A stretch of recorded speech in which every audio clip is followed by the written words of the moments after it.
I'm not so sure I will use the word that we're celebrating. I don't know whether we should be celebrating or not. Yes, it's been 25 years of unbroken democratic rule. That's how it ought to be. We should be celebrating the 64th years of unbroken democratic rule as far as I'm concerned. But each time in the past that we started down that journey, it's been truncated 3-4 times. So that's the first point. But again, it depends on your perspective, whether it's half empty or half full. The fact that we are still here 25 years later, certainly it's a work in progress. Certainly, as Ezenwa says, it shouldn't be nascent, really. There's been some progress. Unfortunately, there's been some regression at the same time.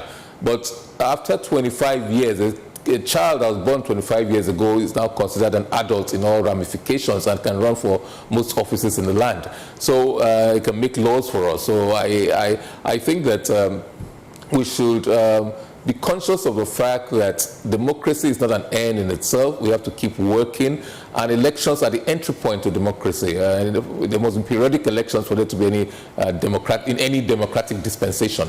So that is the starting point. Are elections better 25 years later? I don't know. The jury is out. I think people can, each person has his own opinion about that. But yes, it's been unbroken, so that's a positive, and we have to keep working.